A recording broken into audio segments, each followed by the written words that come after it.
Our last presenter tonight is Mike Libby. He happens to have the shortest intro, but I think it says a lot. Openness and curiosity come to Mike as easily as putting on his hat. Mike especially enjoys sitting around a fire at night outside. Mike Libby, do not touch.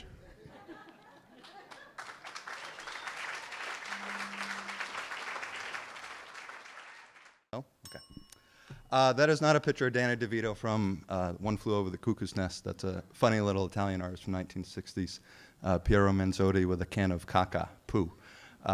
And that's kind of what I want to talk about is the work and the materials that I will touch to make art and the materials I won't touch.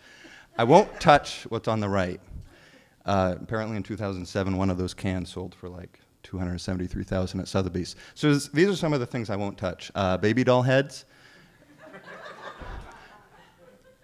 Bad taxidermy, and anything that's supposed to go in and stay in a toilet. I actually had an experience sophomore year in college about that. So these are the materials I will touch: dead bugs, fingernails, the Bible, coffee filters, bones, teeth, and socks. My socks, not your socks, my socks. One way or another, these materials have all found their way into my work and my process the last 10 or so years, and it's not necessarily about shock, it's about content and quality. This is one of the first pieces that I got into using my own stuff, and the assignment sophomore year was an identity assignment, which is one of the worst project assignments you can give to a college student, is to how to present your identity. So I made a voodoo puppet. It's I was thinking about the fact that I'm adopted and about the fact of the whole relationship between nurture and nature, and began to think about the idea of a puppet as being something you internally control and voodoo as something you externally control. So that little bottle has my fingernails, hairs, toes, blood, earwax, and I think that's where I stop because it would get grosser. So then I was interested, and somebody then referenced the piece that I was working on. I made a X-ray out of bones and said, oh, you know, the Vikings, they used to take their fingernails and clip them before they would die. And here we think Vikings are really like, you know, loud, monstrous creatures, and certainly they were. But apparently when it came to the ritual of dying, they would clip their toenails and fingernails because it was believed that when they would go to hell, H-E-L, which was northward and very, very cold, that the minions of hell would use their fingernails and toenails to build a death ship.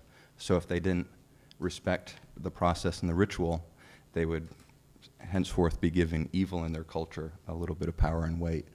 And I kind of continued with the idea of using biological materials, not necessarily my bones, but these are, the one on the right is a little mouse skull.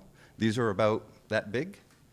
And then the one on the left is a giraffe skull, not to scale, it's about that big. And that's just vertebrae. You know, I'm just riffing off materials, just very basic, kind of like, oh, this leads to that.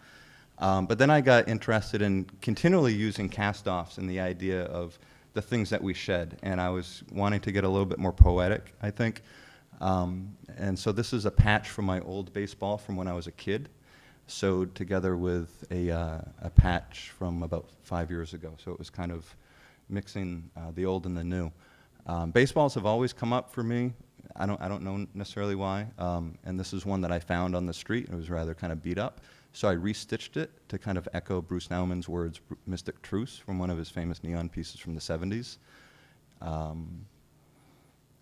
This is another material I use, coffee filters. I've used it in another piece, which I made a map of kind of a non-place, and I was very interested in making an analogy somewhat between my own personal sequence of time and what is it? There's a poem that begins with counting your life in coffee spoons. Maybe somebody smarter than me knows what that is.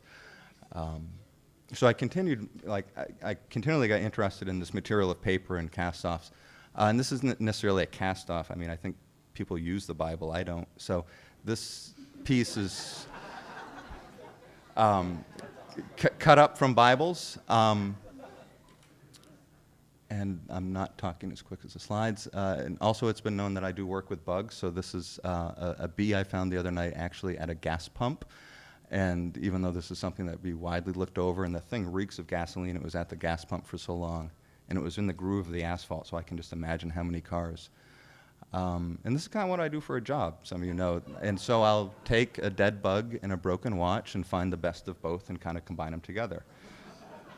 So what is something that is otherwise overlooked by somebody, I really try to hone in and look at the details and get you to stare longer at it than a commercial break. Thank you. And this is a sketch for the recent Victoria Wonderama. Any of you had the pleasure to go see it, you can give a big secret round of applause to Lisa Pixley for putting together an excellent show. And this is my sketch of a chimney sweep that fell asleep, and I never told them that I kind of thought, you see the little puppet in the lower right-hand corner, it was the chimney sweep that fell asleep while playing with himself. But I figured they wouldn't like that, so I removed the puppet, and I removed kind of that type of narrative, but I wanted to stay with the chimney sweep. Kind of like the idea, this kind of subversive idea of letting something dirty fall asleep on something kind of really pristine. And also I kind of thought of myself as being the chimney sweep. Here I am, in a way, kind of a laborer being invited to the mansion to go and make it nice, make it pretty, make it, you know, interesting to people. So I thought of other ways to bring myself into it. So these are casts of my hands. Those are my fingerless gloves for the wintertime. It's not necessarily about the fact that the hands look so detailed and look so much like mine, but more so just the process that I went through to make the hands for him. And this is what the puppet developed into. The puppet is a little robot. He's actually much smaller than this. He's probably about 18 inches tall. And one of the details you can see on the lower part of him is on his boots. You can see that little red line. And I did that purposely to correspond with the sneakers that I put on the chimney sweep, which are my sneakers. And I did this not only because I had sneakers lying around, but I was interested in availing my material to this kind of figure as a way to continue to put myself in the space, but not directly, kind of that autobiographical reference that is not necessarily about me. And this is one of my last pieces I'm making. I just finished it recently. My buddy John White over in South Portland, he fired it. This is a porcelain jaw that I carved, and all the teeth are made out of beach debris. I don't mind touching beach debris except for certain things. And you can see the tooth that looks like a tooth is my tooth. So I don't mind touching my tooth. Thank you.